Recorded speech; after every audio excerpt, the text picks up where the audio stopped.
Hello, Providence hockey fans. Welcome to This Week in Friars Hockey. I'm Nick Rojas. The Friars are looking to bounce back after last weekend, but they knew it wasn't going to be easy. They're heading up to play two quality opponents in St. Lawrence and Clarkson. On Friday night against St. Lawrence, the Friars' offensive firepower was on full display in the second period, winning that one 6-0. The next night, they were looking to win in a rink that they have not won in their previous 6 trips.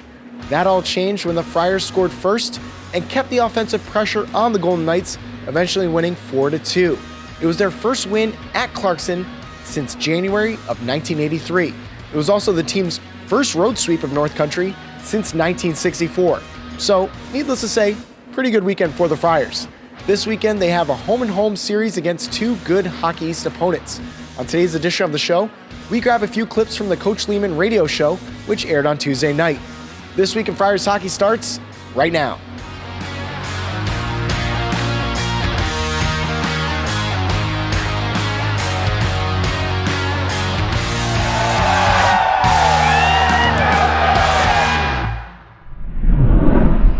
Good evening, everyone, and welcome to the Abbey. We're live, 686 Admiral Street. Mike Logan and Nate Leaman, another edition of the Nate Leaman Hockey Show. As the Friars come in off a weekend sweep in the North Country, taking care of St. Lawrence, 6-0 on Friday night and a 4-2 win over Clarkson on Saturday. And Nate, I just said to you before we went on the air, it's not every day you go up to those two locations and come back with a win, and you guys did it. You got to be pretty happy with at least that 48-hour stretch. Yeah, man, I thought we battled some adversity, a lot of adversity actually up there, and I think we grew. I mean, that's the most important thing is we got challenged both nights and we grew. The first night the challenge was, playing in a, maybe a non-Division I facility and facing a lot of adversity away from the game, a lot of distractions away from the game. But, we showed up, on the ice and was really proud of that. And Saturday, an NCAA team the past 2 years in their building that's been playing pretty well. And, I thought we put together our most complete effort of the year to this point. You go up there on the weekend, you're without both Spencer Young and Davis Buns. We'll talk about those guys in a bit. Arguably a 2-year-older defenseman. You have 4 freshmen in the lineup. And I said to you, sitting and watching the game at home, none of the freshmen stood out, and usually as a coach, that's a good thing. Yeah, no, I mean, I thought all the guys rose to the occasion. I think those young D, they're growing. And obviously Luke Perinovich played terrific. I mean, he, getting the USA game under his belt helped, I think. But he really stepped up all weekend, used his feet. He has terrific feet, and used those as his best asset. And came up with some big minutes for us. But Cam McDonald and Luke Johnson and Max Crozier, I mean, those guys just keep getting better and better, which is we're excited for. We know that they're freshmen and they're still growing, and there's still a lot to work on, but we're excited with the way they played. Friday night, you take on a St. Lawrence team, a good-sized team. I thought in the first period, they were physical with you. You guys kind of feeling things out. Then Moynihan gets the goal with 4 seconds left. It's almost like an exhale. You go to the locker room, you have the lead. And I said to you, I really thought in the second period you guys came out and imposed your will and really took over the game. Yeah, I mean, they were tough on tape. I thought they executed very well on tape. Not too different from Holy Cross in the fact that all their guys were on the same page and executing and finishing hits and making it a tough game around the net fronts. But, as you mentioned, the big goal changed the momentum. And then we got a second goal, and then Luke Johnson's goal were just, kind of quick turnover, hammered on the net. That was really the backbreaker, for them. And I think our guys they got more and more confident throughout that game. Then you go over to Potsdam and Clarkson on Saturday night. Much like Friday night, you get an early lead, but Clarkson comes back. But again, you guys keep coming, and really it's a 3-1 game in the third. You get a power play. They get a power play. They score kind of a fluke goal. Puck goes in the air. Lackey can't find it. But again, I thought you guys answered very strongly and, again, took the play to them. Yeah, I mean, I give the guys a lot of credit. They executed the scouting report to a T that game. Coach Ralston put a terrific scouting report together, and they executed to a T. And that's what we've been preaching with them all along is execution over experience. And I really love the moxie the guys showed. It was our best defensive gaps that we've had in a long, long time here. I mean, we really did a good job of playing in their face, and that takes a lot of moxie from your defensemen, and that's what I was really proud about in that game. And got some timely goals. They kind of got a greasy one. We got a greasy one, so those kind of even out. The game was, I thought we had complete control of the game. We took the penalty in the third period. They got a little momentum off that, but Parker Ford came back and scored a big goal to kind of ice it for us. Do you like with a team where you got so many new faces getting on the road for a weekend, getting away from campus, and really the focus just being on hockey for 48 hours? Well, yeah, I would have liked a lot more if the boys would have brought some good movies on the bus. 7 hours, it was a long trip, 7 hours, but especially on the way back. But it was good getting us out of our element, getting out of Dodge a little bit. We've been on campus for a while. Obviously heading up to Boston Friday night, and that's what you want those road trips to kind of challenge you, so you get ready for the tough road league games. Anytime you can get up there and get a couple of wins, it's a good thing. Yeah, no, it was great to rebound from last weekend against Holy Cross and USA. It wasn't our best week, so it was nice to play a team game and get those 2 wins. I don't know how many of the listeners follow NCAA hockey, but every week they give their top plays of the week.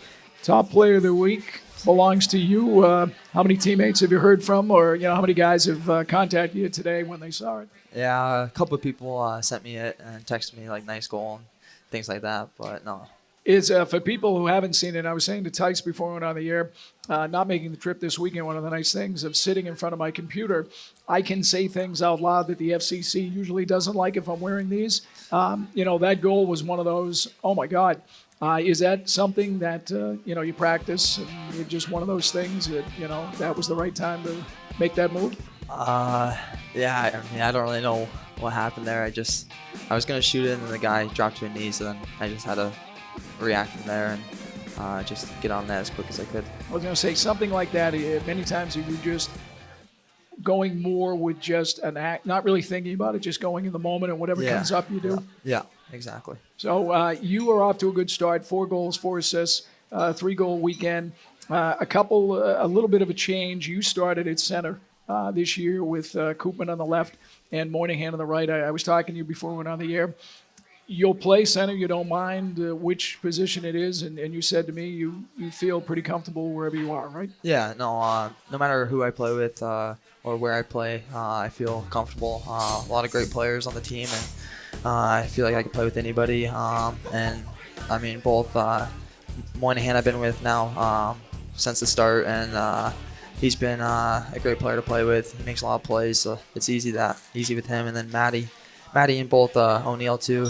Both have a lot of speed and can make plays and get in on the forecheck. So just whatever coach puts out there and who I go with or what position, just go play the same way. And I feel like it's been going so far so good. You guys are coming into a Hockey East weekend. You go up to BC on Friday. You have Lowell here on Saturday. BC will be a good test for you guys, the first road game in the league and against one of the better teams in the league and maybe even in the country. Yeah, no, both Lowell and BC are great teams this year, and it's going to be a big test to see how we respond from having a good weekend last weekend. So that's in the past now. We got to take steps in the right direction, and this week in practice will be big, preparing for both those teams, but big 4 points on the line, and hopefully we'll get those. Joined now by Kyle Murphy, Associate Athletic Director over at Providence College, oversees Schneider Arena. And Murph, we're hitting that time of year where we've got some different things coming on with different, some of the home games starting with UMass Lowell on Saturday. Absolutely, yeah. We have a great marketing and ticketing staff, and together we've come up with a few different things as we head into some of these Hockey East games. And it starts right away this Saturday. We've a big season ticket holder tailgate to really appreciate our season ticket holders, and so there'll be free food, a cash bar, and everything starting at 5:30 in the Calabria Pavilion of Champions. So we're really hoping that a lot of our season ticket holders will show up this Saturday and really enjoy the pregame party, and then hopefully enjoy a great game afterwards. It's an all Hockey East weekend. For more on the matchups, we send it over to Mike DeMars. Mike? Thanks, Nick. On Friday, the Friars head to Chestnut Hill, Massachusetts to take on the Boston College Eagles before heading home to Schneider Arena on Saturday to skate against the UMass Lowell Riverhawks. The 10th-ranked Eagles are 2-2 on the season after losing both games of a road series at top-ranked Denver last weekend. Boston College is led by seniors David Cotton and Julius Matala, as both have 7 points on the season. Cotton led the Eagles in scoring last year with 36 points, and Matala was third with 23 points. The Riverhawks are 3-2-1 on the season, coming off a loss and a tie against Colgate last weekend. Senior Kenny Hausinger and freshman Matt Brown have led the way for UMass Lowell so far this season. Hausinger has 67 career points for the Riverhawks, and Brown already has 7 points just 6 games into his collegiate career. Last season, the Friars were knocked out of the Hockey East playoffs by the Eagles. As for the Riverhawks, the Friars swept their 2-game set by a combined score of 7-1. That's your weekend preview. Sending it back to you, Nick. Thanks, Mike, and a big thank you to Mike Logan, Coach Leaman, Tyce Thompson, and Kyle Murphy. Friday night's game is up in Chestnut Hill, Massachusetts. You can watch it on NESN Plus. Saturday night's game is here at Schneider Arena. Tickets start at only $20, but if you can't make it out, you can watch it on NESN. Both games can be heard on the radio and the TuneIn app on News Radio 104.7 FM. For more on the latest news, updates, post pictures, and more, follow the team on social media and head to Friars.com. Thank you so much for watching This Week in Friars Hockey. We'll see you next time. Have a great day.